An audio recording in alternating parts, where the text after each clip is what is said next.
right, everybody, welcome back to another episode of the Fearcast. This is the podcast dedicated to OCD, anxiety spectrum disorders, and getting your life back. My name is Kevin Foss. I am a licensed clinician specializing in the treatment of those things, OCD and anxiety spectrum disorders, those things. So thank you all very much for joining me for this podcast. Welcome to 2021, everybody. Is it better than 2020? It's different. It's different. We get to write, whenever we write the date, we get to screw it up for the next 6 months or so. But here we are. We're in this year. Well, it's kind of like, when you get older and they go like, all right, you turn 18. Yay, it's a big deal. Then you turn 20. Yay, it's a big deal. And then you turn 25. Yay, it's a big deal. And it's 30. And then it's just kind of, all the birthdays just kind of get different. And it's just a different number. But it's all just kind of the same thing. I feel like that's where we are. It's where I am. I don't know where you are, but I'm willing to bet that's where you are too. I'm optimistic, though. I think this one's going to be good. So I'm happy for it. I'm happy things are a little bit, I'm just going to remain optimistic. How about that? I think that's where I'm going to be for today. I hope you are all with me on that. All right, everybody. So today's going to be a bit of a different episode. So today's a fun episode. I got to interview Mike Sizemore. So I'm going to tell you a little bit more about him in just a moment. But first, the Fearcast is a question and answer based podcast. If you have a question about OCD and anxiety treatment, you can go over to fearcastpodcast.com and you can ask me a question there by submitting a question at the submit a question link.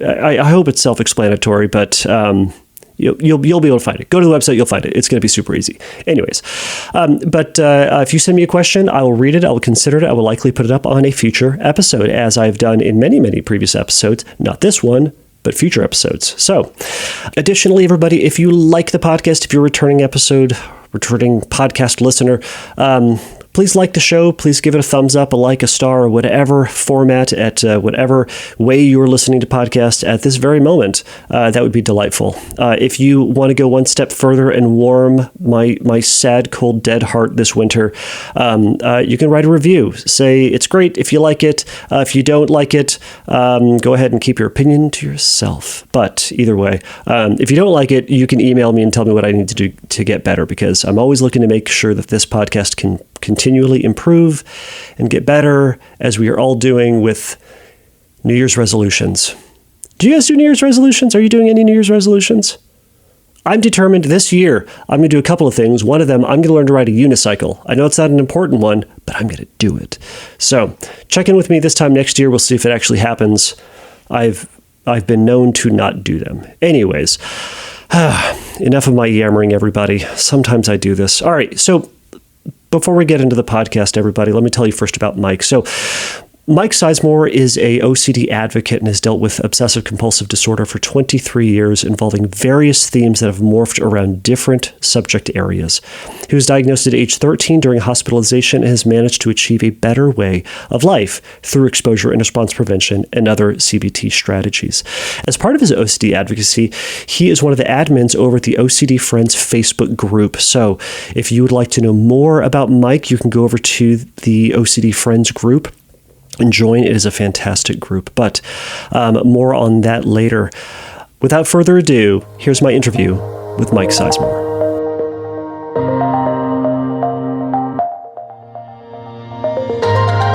All right, Mike Sizemore, thank you so much for joining everybody for the Fearcast. How are you doing today? Doing great, Kevin. Thanks again for having me. Yeah, of course. So Mike, I'm having you on today to talk about two incredibly important topics, two things that we've certainly talked about on the podcast. I know you talk about them on a daily basis with the folks that you're working with, and also just in your own life. We're talking about uncertainty and resilience, and how it applies to OCD treatment and ultimate recovery. So before we jump into things, I'd love if you could, for the listeners who don't know you. I know some folks who are listening to this do know you already, but could you tell me and the listeners a little bit about who you are and a little bit about what your story is? Sure. I've had OCD for right around 23 years. I was diagnosed when I was 13. Sort of came on all at once and hard.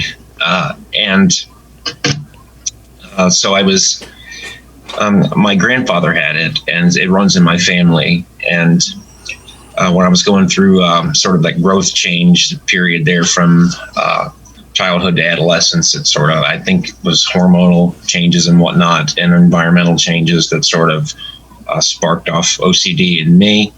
Got the diagnosis after I was in the hospital for about a week, and tried to manage with compulsions the best I could ever since that, which was doable to a point until it was about 20 years in the making. And then all of a sudden it was becoming less and less doable to the point where I, had to go through exposure and response prevention, which I should have in hindsight done before I did. But I did go through it and went all into it, whether I liked it or not.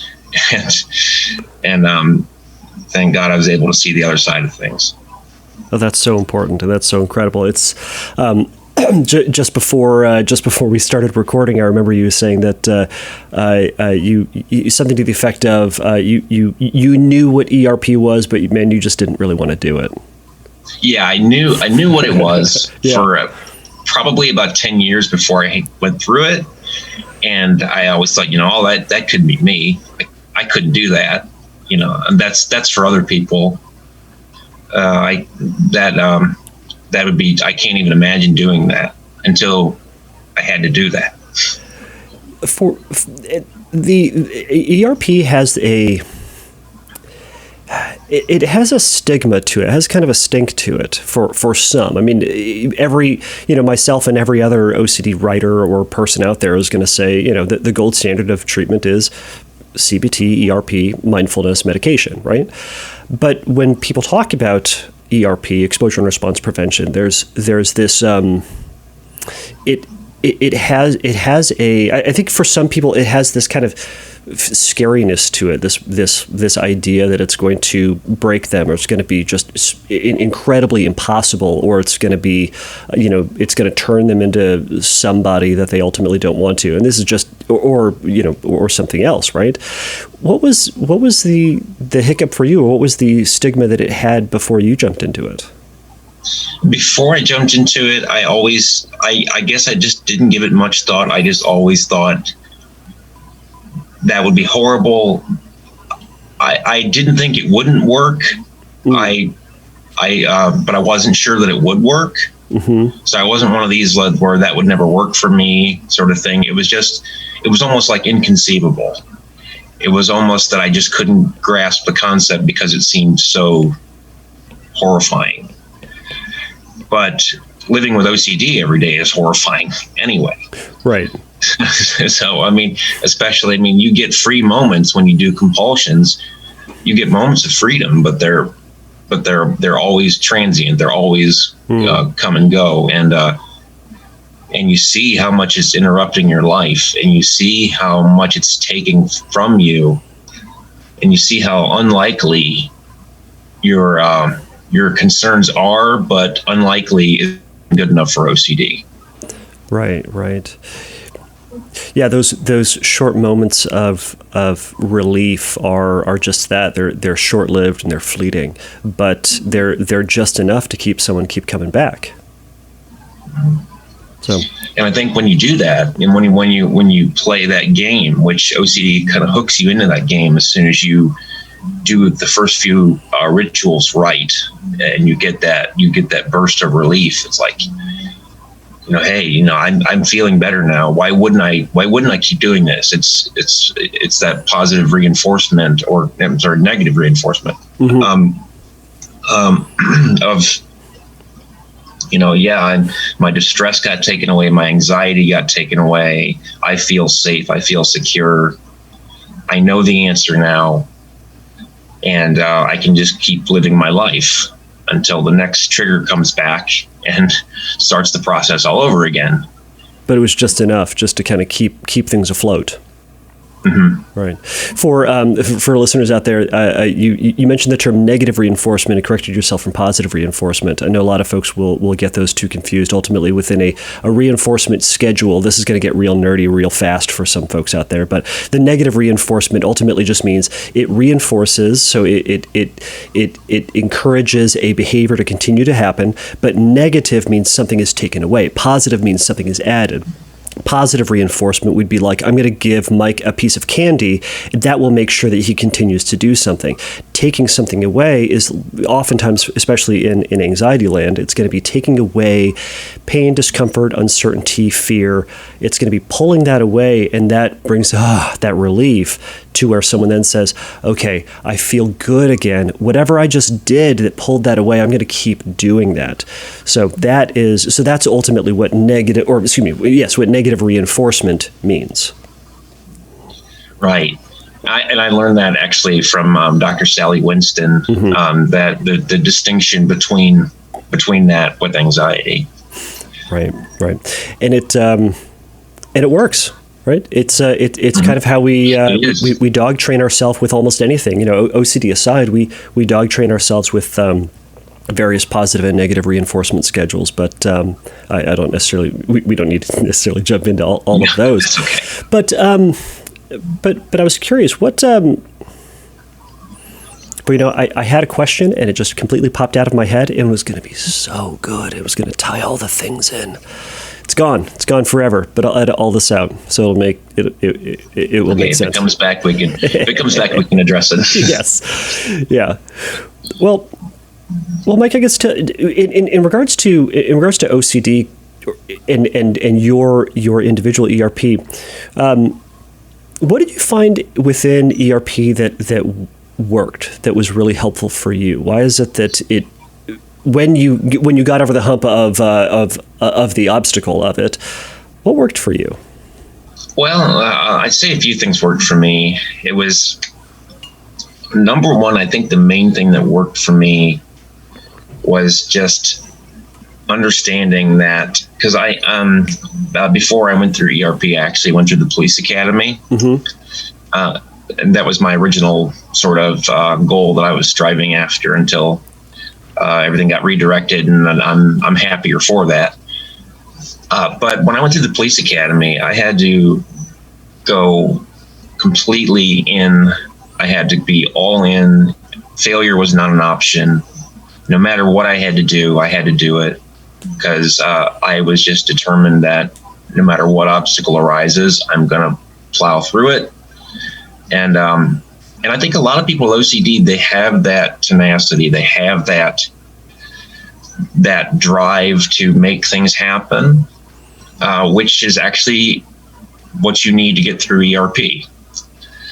I think, anyway. It was for me. So when I went into ERP, I didn't know exactly what was going to happen.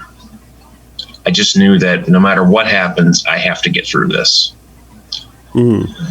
And when I went in there, I mean, obviously I was doing things that my brain had been telling me to stay away from for 2 decades. Right. And it felt very, very scary. It felt very, very unsafe. Felt very irresponsible. And it felt, for lack of a better word, crazy.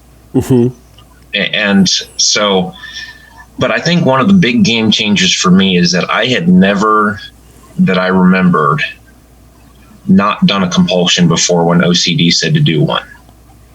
So then hearing someone say, don't do this safety precaution, don't do this thing, don't wear your seatbelt while driving, don't wear a helmet while skydiving, or just simply go skydiving.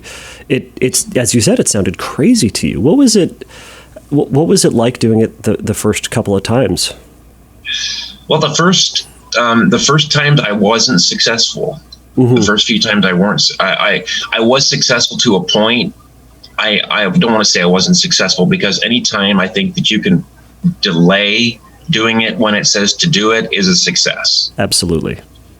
What OCD wants you to have is that knee-jerk reaction. When the thought comes up, you do the thing. Right. And so the more time and distance you can give yourself between that and the compulsion, the better off you are.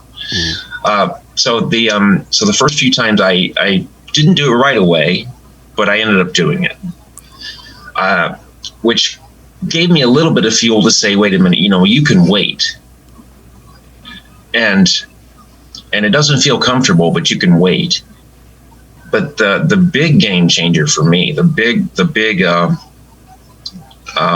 understanding, I think, came from where I let that anxiety rise up as high as it possibly could. And it felt, I won't sugarcoat it, it felt awful.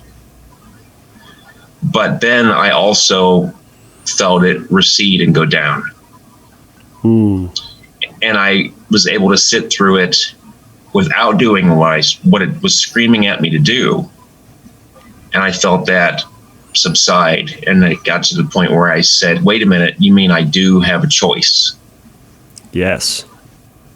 Yeah. And understanding choice was foundational to the therapy. What was that like to give yourself permission to not listen to that OCD voice? Or perhaps a better question is, what did it take for you to give yourself that permission? Well, just to answer your first question, about what it felt like to not listen to it, is it felt very, like I said, very irresponsible, very vigilante, kind of reckless. But it only felt that way for so long, and then it became the way of life. Right. Does it? And go ahead. And to answer your second question about I'm sorry, what was your second question? I think my second question was, what did it take for you to give yourself permission to do this thing? What did it take? What did it take? Yeah, that's the better question, actually. Is it took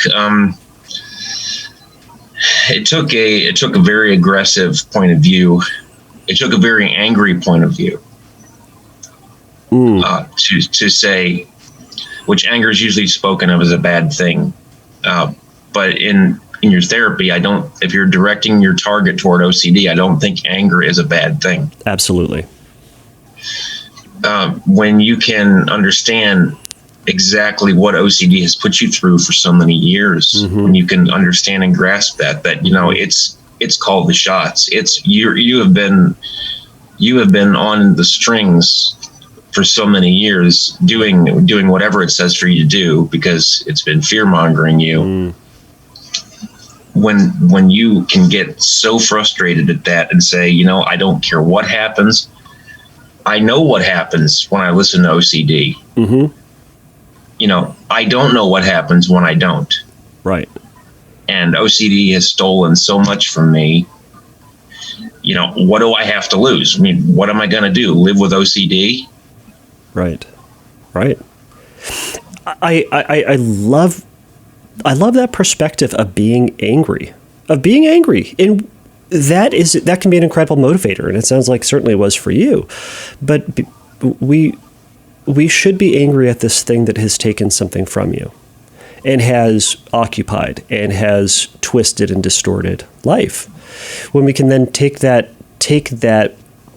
anger and channel that towards defiance and channel that towards, in a sense, this is just going to sound poetic, I suppose, and silly, but kind of a rebellion against that voice.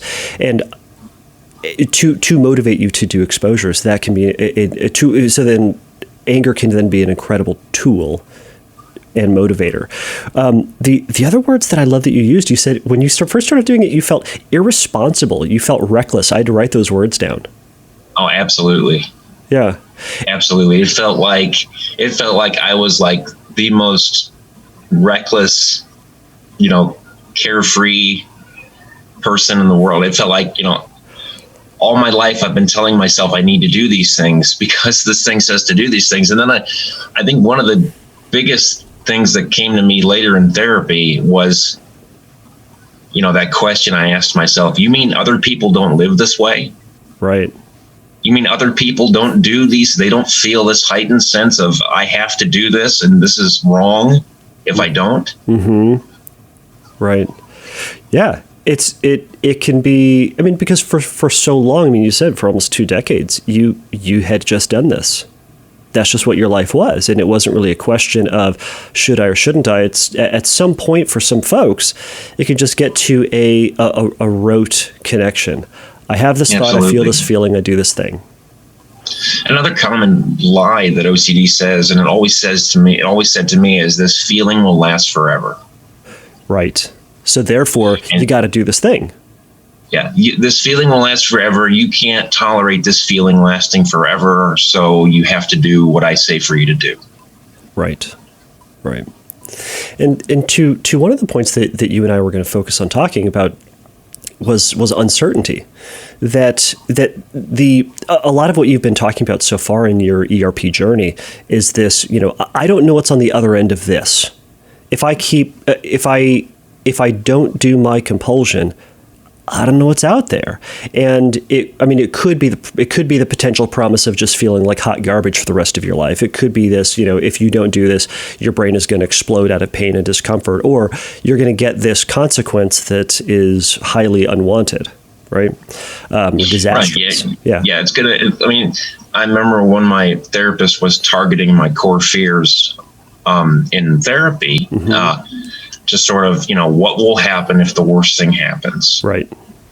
And I said back to him, I'm afraid that I would get worse treatment than a death row inmate.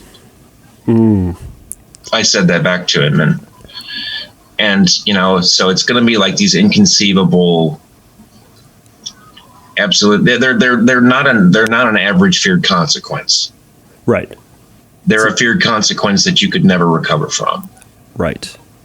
And yeah, that's that OCD deception, is that it's going to be this. It's not going to be bad. Like getting into a car accident is bad. Breaking a foot is bad. It can be catastrophic for some folks, or it can feel like that there's going to be this this change that is going to be intolerable, right? So we seek safety. Try to run from that. And the uncertainty piece ties so nicely into OCD. The way that it does is because the uncertainty is there's uncertainty in everything. Mm-hmm. There's at least a shred of uncertainty in almost everything. Right. And the OCD attaches to one problem area, at least one problem area, and demands that you have certainty, absolute 100% certainty. Mm-hmm. Tell me a little bit more about that perspective that there's a lack of safety in everything. There is, and I have to give a big fat shout out to Dr. John Grayson for the work that he's done with uncertainty, because he was absolutely instrumental to my getting through therapy. But he talks about how certainty is actually an emotion. Mm-hmm. And that was really big for me to hear, that feeling of certainty isn't a guarantee. Mm-hmm. And when we think about, there's car accidents, people, you're supposed to be safe at home, but people die at home. Mm-hmm. Bad things happen when they shouldn't happen. And why should we think that they shouldn't happen is because we think that they should be safe. They should be certain. Bad things don't normally happen, but they do happen. Mm-hmm. And we can't predict that. Yeah. And we can't guarantee that those bad things are never going to happen, or that we can ward them off forever. Right. And we can't guarantee it, but we can try to guarantee it. And when we try to guarantee it, that's where it sets the trap. I think for some folks who may be listening to this, they might be saying back to us, well, if we can try, why wouldn't we? Right. That's a very common. I mean, that's a very common thing. If we can make something work for us, if it appears like it would work, why wouldn't we try it if it's going to benefit us? And another thing that I'll throw in there too is that ERP and dealing with uncertainty does also fly in the face of everything that we hear in society. These common catchphrases like "no such thing as being too safe." Right. Better to be safe than sorry. Ugh, I can't tell you how many times I hear that. Yeah, those things. Yeah, those things add to the OCD voice. Right. Right. Yeah, and it just it galvanizes it and it normalizes that, as if to say that is something that is just a well-known fact. Don't you know? We all ought to be better safe than sorry. Yeah, always good to double check. Right. Yeah. And did you find those sort of phrases in your mind, or that as validation to continue on with your compulsions? I knew what I was doing was excessive, and I knew that other people didn't have to do it. I always said that, I have to do this.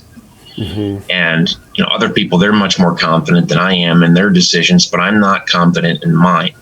Mm-hmm. And so it was more of, it was just, but then the more exposures I got in, the more compulsions that I didn't do, the more that it did give me that choice, and the more that it sort of built that stance, that procedure up in my mind that, wait a minute, I do have a choice when I do something, even if it feels totally irresponsible, totally reckless, like I'm putting other people in danger. I do have a choice. Right. And you can take that choice to take that risk, right? Because I love one of the points that you had previously mentioned was that needing certainty, seeking certainty, and that 100% safety. I'll just use those terms probably interchangeably, certainty and 100% safety as interchangeable for one another, but kind of needing that ultimately just makes OCD grow and stays around for the long, and encourages OCD to stay around for the long term. Right. Yeah, and that was a point where I had realized that I know what life like this is like. I don't know what life without it is like. Mm-hmm. And I will say that when I got through it, or I don't ever like to say that as like got through it, because I manage it daily. Mm-hmm. So I don't like to put like an end time, time on the end of it. But what I will say is that it took me a while, after having it for 22 years, it took me a while to sort of regulate myself and say, this is what the world is really like. Mm.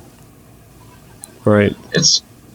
Remember my therapist told me when I had that big breakthrough, he said, it's like you're looking at a landscape for the first time.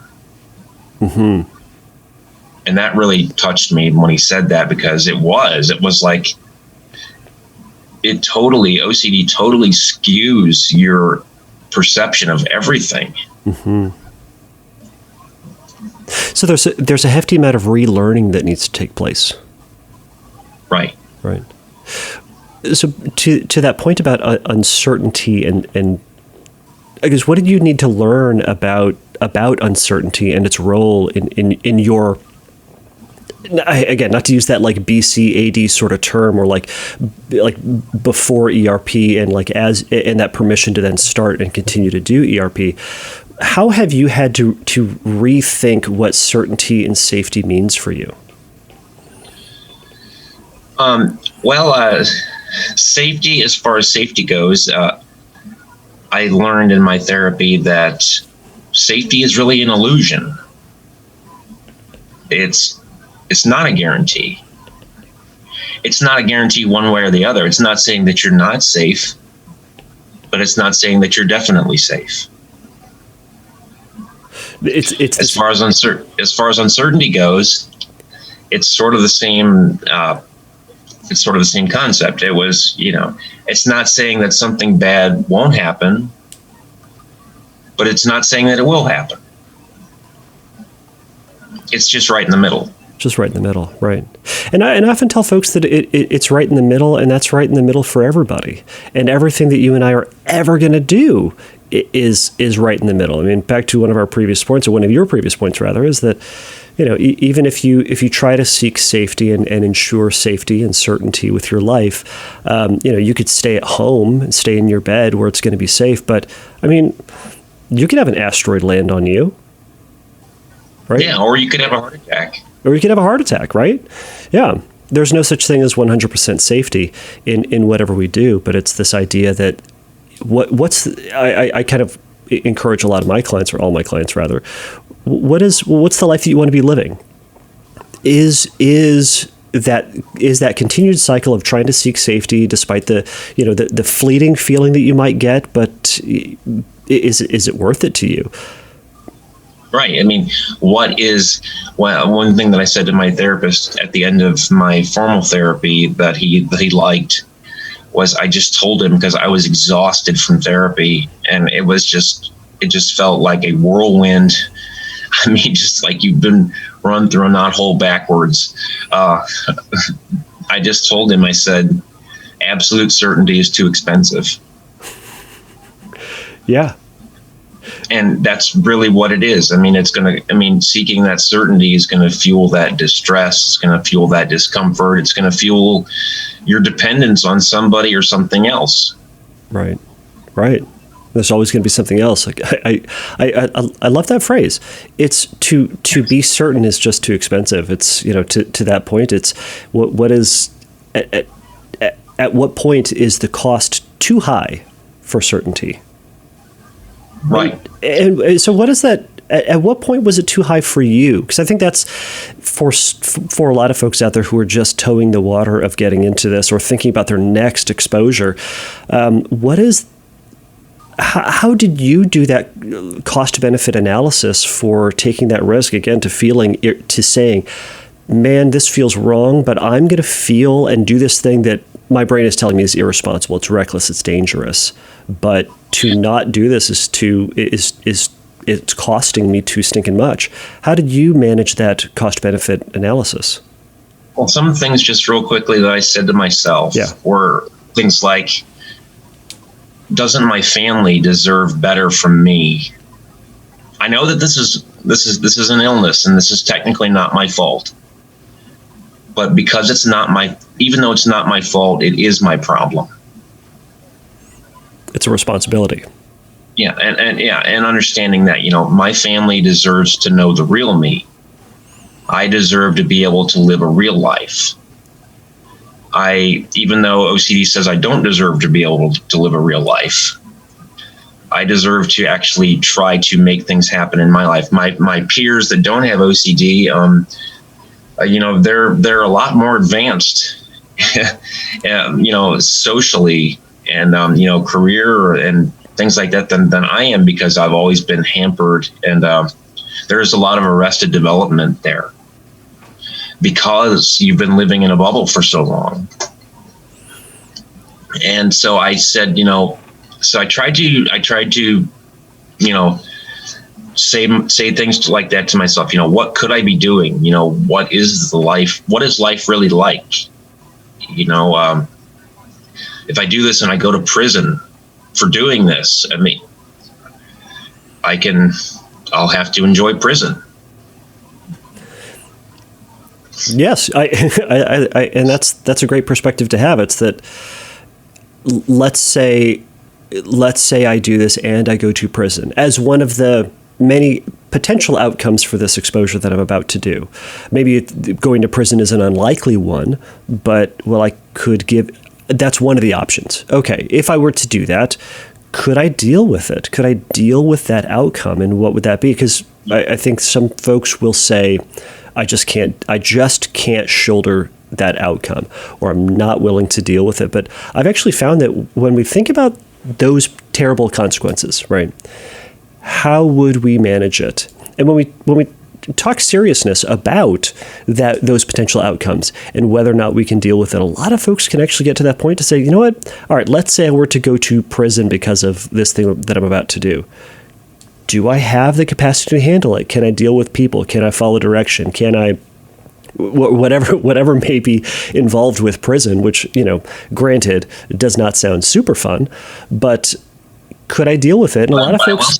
I will say one thing that I would think of in that situation is my choices are to live at OCD's beck and call outside of prison and be miserable, or if I do this exposure and I sort of conquer OCD and build up those skills and I go to prison, I'll be able to enjoy my free thought process in prison.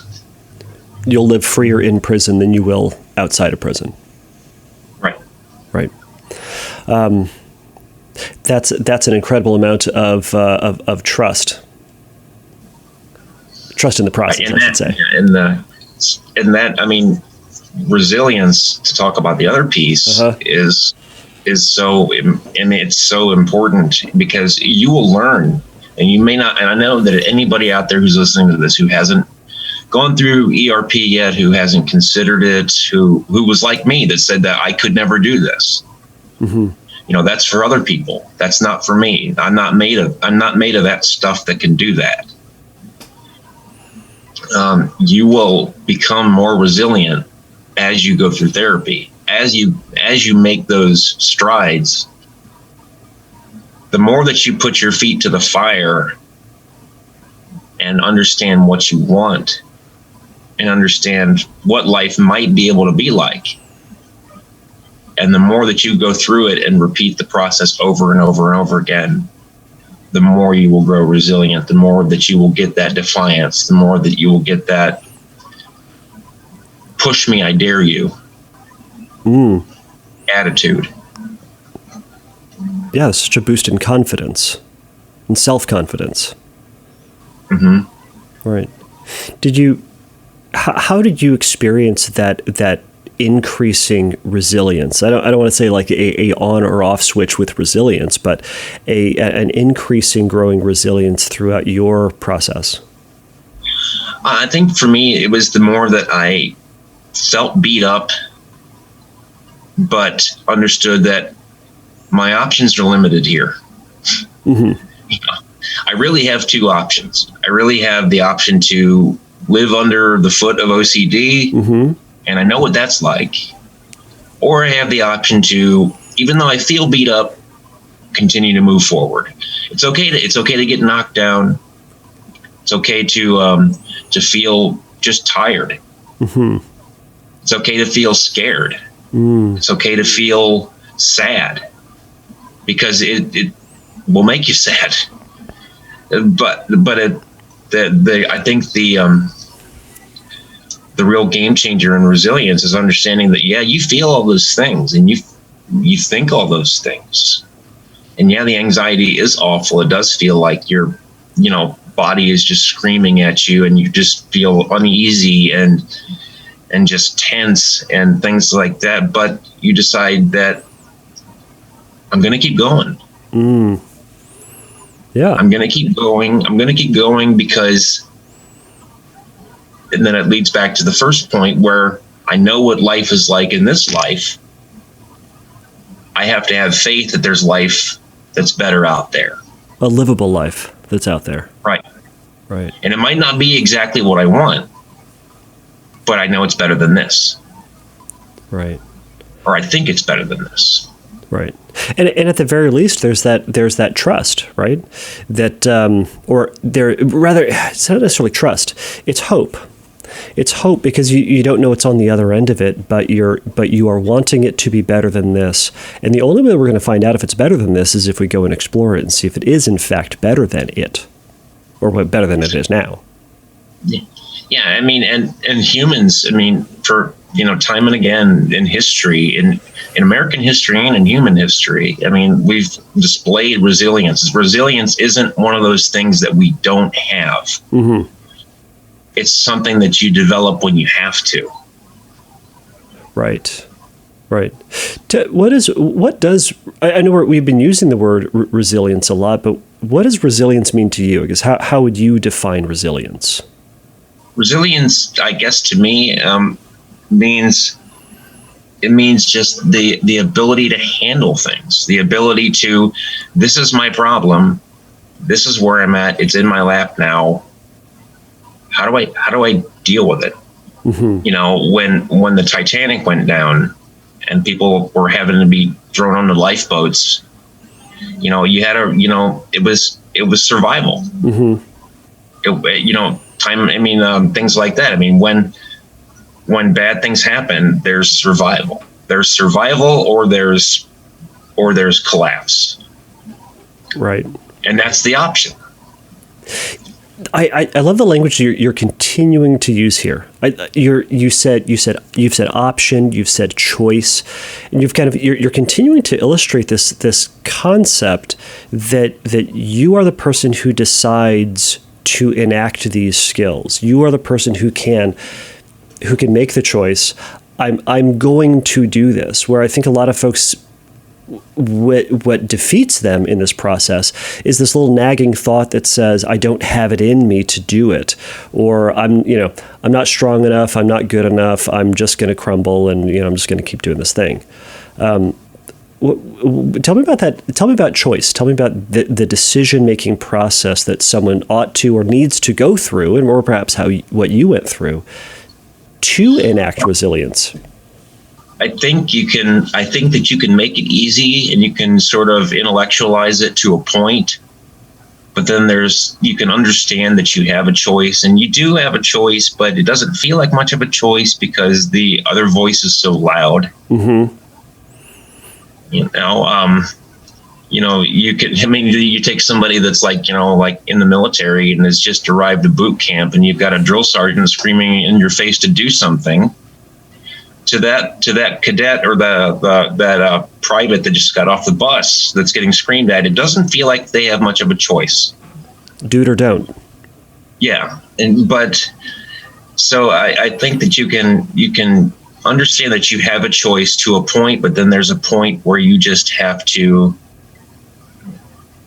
just say, I don't know if I have a choice or not, but I have to trust that I'm going to do this thing, and I'm going to feel all the feelings, and it's going to be bad, but I have to do this. You stick to what you should do, and then I think the revelation comes that once you get through that first wave of it all the way, mm-hmm. That's where you realize you have choice. Right. Because you see the evidence of it. Right. Like it was that one time where, one of the first times I rode that wave out, because that's one thing my therapist told me was he said, it's all about riding those waves. Right. And I was like, but that doesn't make me feel better. It's just, I just go through horrible anxiety and it goes away. That doesn't make me feel, but then that's where choice comes in. Right. You have the choice to play the game and deal with the never-ending discomfort, or you have the choice to go through the short-term discomfort and choose what you want anyway. And it's that decision for, do I want to have short-term comfort over long-term gains, or do I want to feel uncomfortable now, knowing that or trusting that it's going to benefit me in the long run? Right. Tough decision. You don't have to wait as long as I did. You don't have to wait 22 years. Right. Can you talk just a little bit more about riding that wave of anxiety and what it means to ride through, and what you find to be helpful in riding through the wave of anxiety? I think that's where the mindfulness thing comes in very, very, very nice, because when you're going through that anxiety wave, you're not avoiding your trigger. You're not avoiding the thought, be it wash my hands, check the door, stay away from knives, make sure that you go back and circle around the block because you might have hit somebody. Mm-hmm. All those things are still there. Mm-hmm. You don't want them to go away, because if you make them go away, that's the same as a compulsion, to try to force that out. So you want to sort of separately let those things be happening, and feel all the distress that it brings because you're not acting on them. And even though you're not acting on them, you are doing something else, something that you find to be important, and that's going to feel like a risk. Because you're addressing the problem. Yeah, that's going to feel irresponsible. That's going to feel like a risk. Any other person would circle around the block to see if they might have just hit and killed somebody. It's what a reasonable person does. You can't see my listeners can't see me quoting, but it's what a reasonable person would do. Don't you know? Yeah. You'd go back and check. Yeah. What are you, some kind of animal that you just keep on driving? I mean, aren't those people on like police dramas and things like that? Yeah. You must not care about other people. You want to kill people. Right. And then, as hard as it sounds, and I know it's awful, feeling all of that, and continuing to be committed to not do the safety behavior. Right. And maybe going to jail. Right. Right. And then as soon as you can feel it, and I know you don't believe it now, but as soon as you can feel anxiety rise all the way up and hang out there, then it's bad.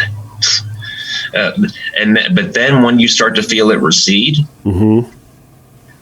because anxiety will go all the way up, and it'll be talking to you the whole way it's rising up, and then saying, but what if, but what if, but what if, but what if.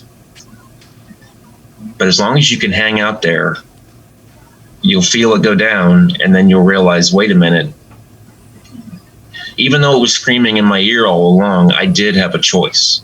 To stay. Yeah.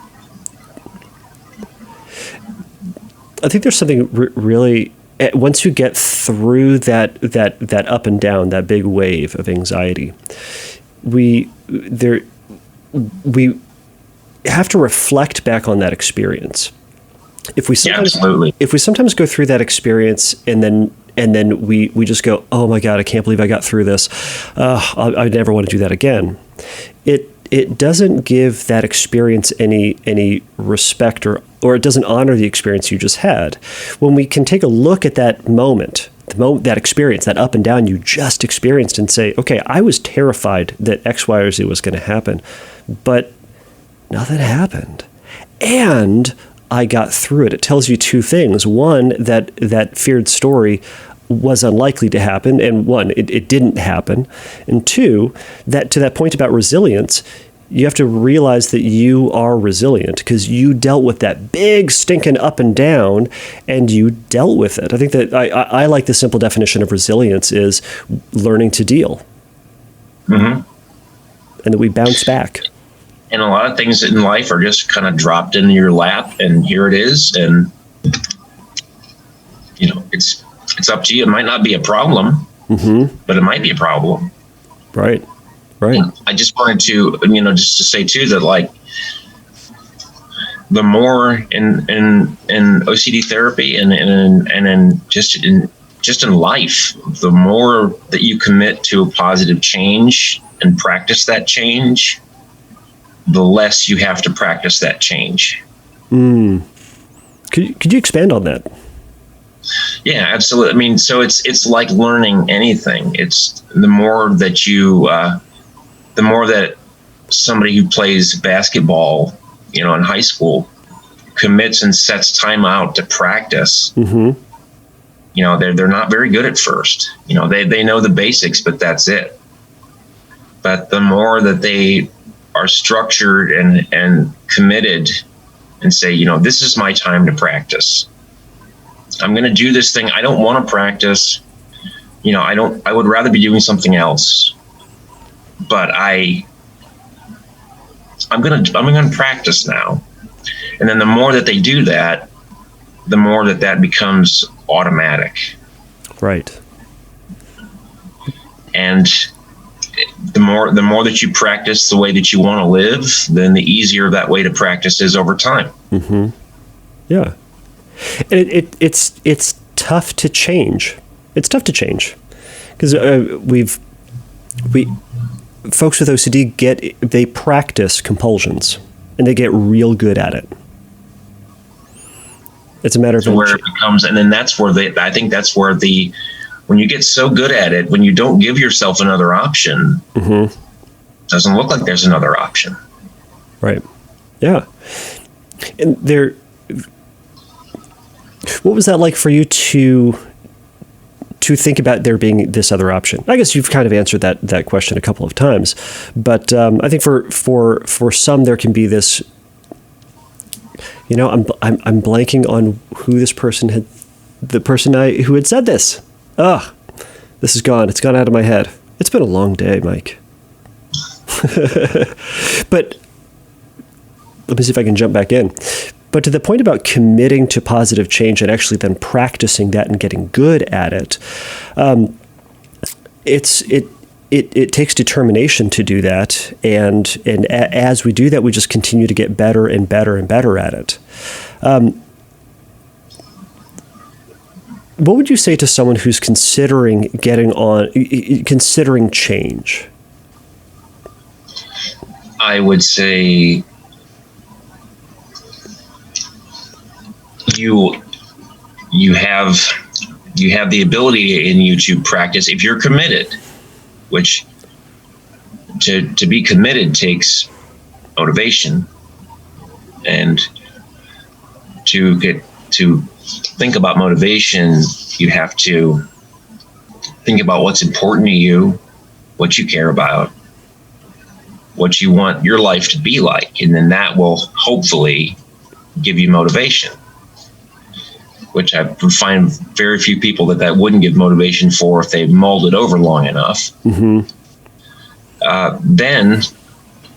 Then you have to use that motivation as a fuel to implement the kind of change you want to see. Mm-hmm. And then you start practicing that. And the more that you practice that, and then the more that you're committed to practice that, because I feel like with OCD, even when we go through therapy, it's still not our natural way. Mm-hmm. We're still, OCD is always going to be there to try to bend you back toward its way. Mm-hmm. That's why the therapy tools are so important, because they remind you, wait a minute, no, this thing that I hated, this idea of exposure and response prevention that I hated is now actually my friend. Mm. But it gets easier over time. Absolutely. Yeah. Absolutely. You build up those skills. You build up that strategy of stepping towards your fear in the face of OCD and not doing what OCD says that you need to do. Mm-hmm. The more that you do that, the more that builds that resilience, the more that builds that handling uncertainty, the more that it seems like just an average day. Mm-hmm. I know that OCD is in the background somewhere, but it's just an average day. Right. And one thing that I heard early on in my therapy was, I heard a therapist say on a webinar, was that you really have to make this a lifestyle. Right. And that was really big for me, because I realized that, wait a minute, I'm going to go through this really hard therapy, but OCD is not going to quit. Right. And that's why, and it was all about turning toward, when the spike comes up, when the thought comes up, it's all about, noticing and turning toward the therapy skills. It's a daily decision. It's a moment by moment decision sometimes. Mm-hmm. Right. And I wanted to say too about safety and resilience. I think that this ties into that is the famous psychologist Abraham Maslow. Mm-hmm. One of his quotes. He studied the hierarchy of needs, and basically how humans succeed in life. And he said, one can choose to go back towards safety, or forward toward growth. Growth must be chosen again and again. Fear must be overcome again and again. That's such a fantastic quote. Yeah, and it really is. I mean, if you think about it, Jen, like the moment by moment, we make those decisions pretty much maybe not every second, but every day. Yeah. Yeah, and I like that idea of developing this lifestyle. It's this thing that we just do over time. It's not something that it's on or off, we are or we aren't. But it's continuing to go back and do the hard things or do the skills as they come up. I kind of liken treatment in a sense to a diet. In a sense, it's that if this is a little bit convoluted, I suppose, but and it's not a direct comparison. But I love this quote. It's that it's a lot easier to stay in shape than to get in shape. So yeah, but it's like to get that ball rolling to the place where you're quote in shape, or in our case, we're talking about mentally in shape. It takes a lot of work, and you're learning to do new things, and you're having to make all these new decisions, but once you quote get the there, right, whatever the there is, right, no one is now we're in shape and whatever that means, right, but we get to this place of greater functioning, and then we say, okay, now it doesn't mean that I quit doing all the things that helped me get there. Maybe I don't need to do them as intensely as I did as when I was in treatment, but I need to continue to do these things, and as you said, make a lifestyle out of it. What are some things that you found to be helpful to create that lifestyle of kind of an ERP or anti-anxiety lifestyle? Probably the biggest thing for me is accountability. Understanding that, I personally try to, as uncomfortable as it is at times, I personally try to put up as much accountability on myself as possible. Understanding, I hate to liken it to addiction or anything like that, but it is. I mean, if a person has got a drinking problem, and they're easily triggered by the sight of whatever, they don't want to, go see a friend that's hanging out in a bar. Mm-hmm. They don't want to, drive past a known drug house where they're going to feel triggered to stop in. So it's things like that. It's, you don't want to fall. You need to set up enough accountability and reasons not to. And that's why, making your recovery so, enjoyable to be able to say, I know what I give up if I do this. Mm-hmm. Even though it feels really tempting in the moment, I know what I give up. I know where this goes. I know where this road leads, because OCD will say, oh, it's just the one time. Don't worry, you'll feel better afterward. Right. It's so easy. Yeah. It's just like an alcoholic saying, I know that you had a drinking problem, but you're better now. So just have this one drink and you'll be fine. You'll be fine. You can handle it. Right. Right. You'll get back on, and you'll be you deserve to celebrate and feel better right now. Right. And it's trap. Mm-hmm. Right. But again, to someone who's on the front end of that sounds like an impossibility. But as what we've been talking about in developing the resiliency to deal with that voice and being flexible with when that voice comes in. To the person who is quote out of shape, to the person who's the alcoholic. Actually, I like the analogy of alcoholism with this as well. Not that they're perfect comparisons either, but it's I've talked to folks who are 20, 30 years in alcohol recovery, and they say, I still think about it. And you'd say, well, you haven't drank for 20, 30 years. Like, shouldn't you be fine? But it's that voice may never go away, but over time, you start to develop a better way to manage it, to deal with it, and to just keep moving on with the lifestyle that you have constructed. I think that's kind of what we've been talking about here, is that when that voice comes in, you're not You don't just crumble under the pressure of that silly little voice anymore, where you go, all right, whatever, there's that voice again. I'm going to keep doing this thing that I've decided to do, that is better for me, that feels better, gives me a better life, etc. Right. And I think too, with, you know, when you get through therapy, when you get through exposure and response prevention, you might not necessarily always feel comfortable, but you will feel fulfilled. So comfort and fulfillment aren't the same thing. Mm-hmm. How would you define the difference between those two? Comfort is it's a nice feeling. It does feel safe. Comfort feels safe, I think. I don't think you can feel unsafe and feel comfortable. But what I will say is that fulfillment is more of an understanding of what you've been able to achieve, what you've been able to accomplish.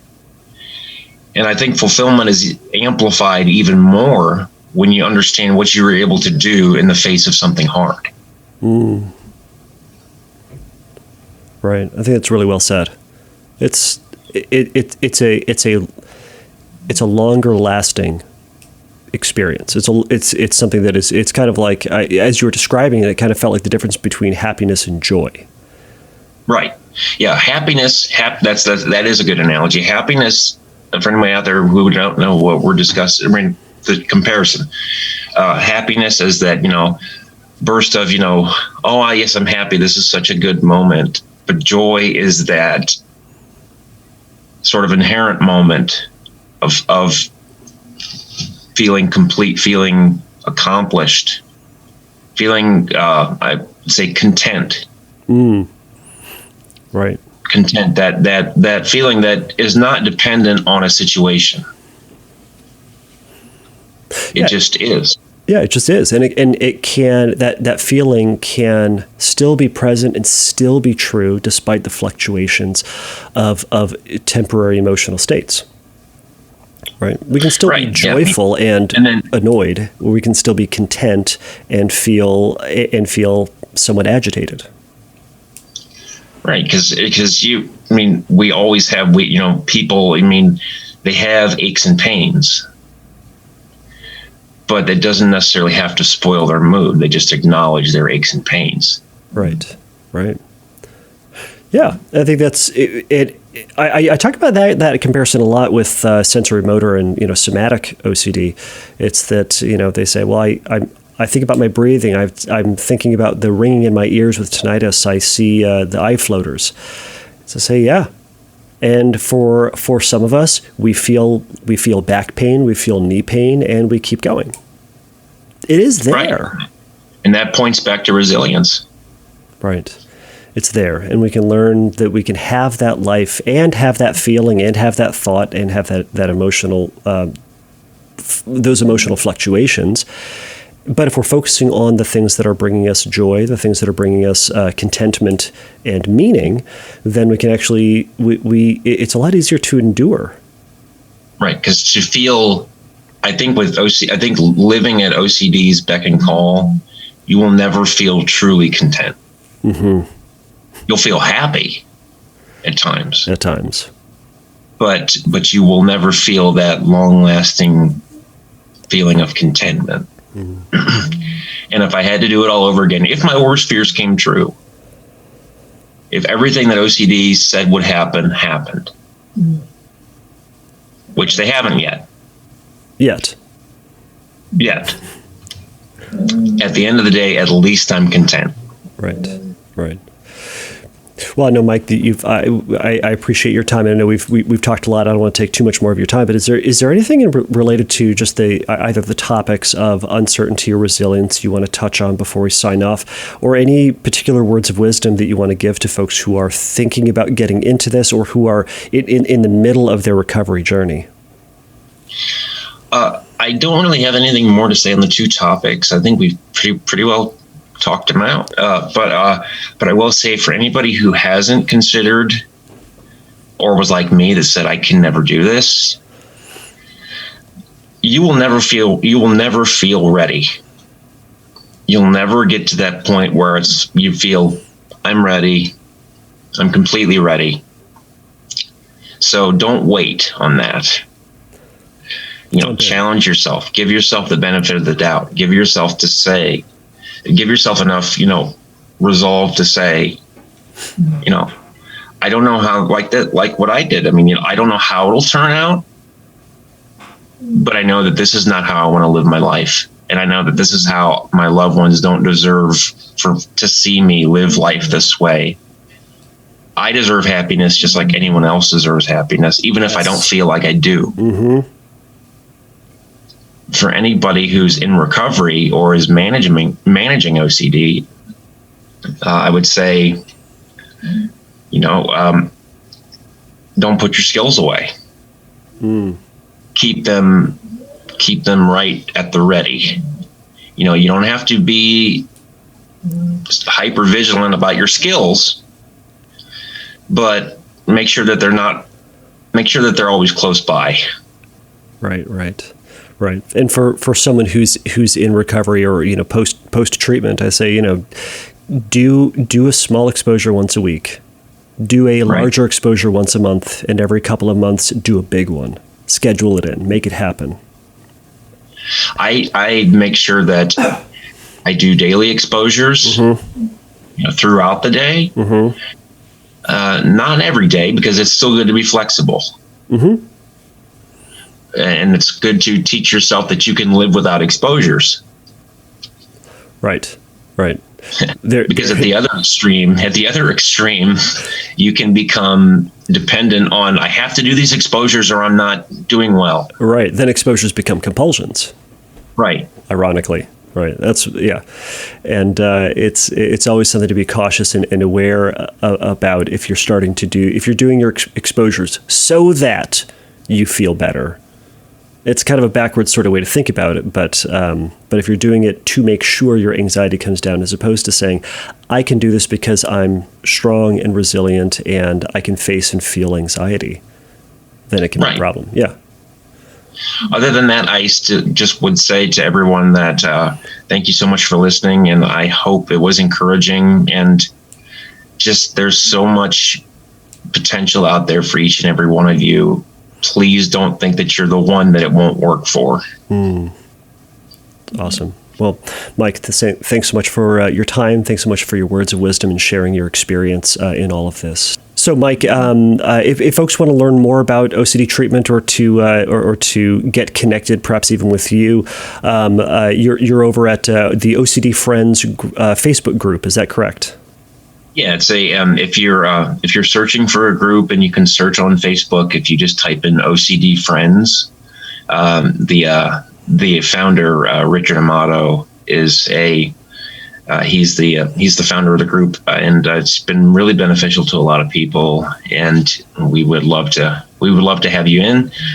Also, for other resources, please, for professional resources, reach out to the IOCDF, the International OCD Foundation, and or the Peace of Mind Foundation. They're all really helpful.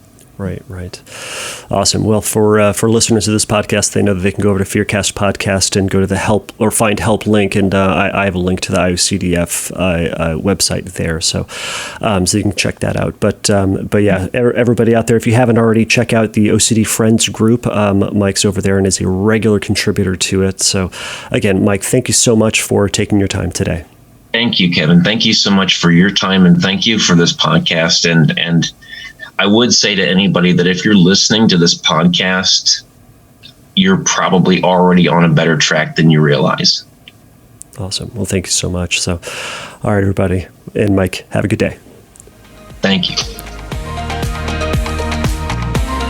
All right, everybody, you made it through this episode. Thank you all so much for making it through this episode. Man, I had so much fun talking to Mike. He is super easy to talk to, and I just think he has so much experience and so much wisdom to offer. So I'm really appreciative to Mike for giving us his time. So everybody, if you have a question for Mike, I'd be more than happy to have him on again to answer questions. If you have a question for a future episode of the podcast, again, go to fearcastpodcast.com, submit a question link, and you can ask me a question for a future episode there.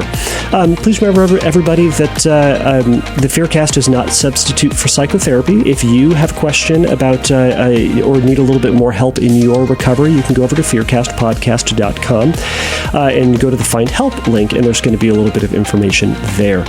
So, all right, everybody. Thank you all for joining me for another episode into 2021. We're going to do it, everybody.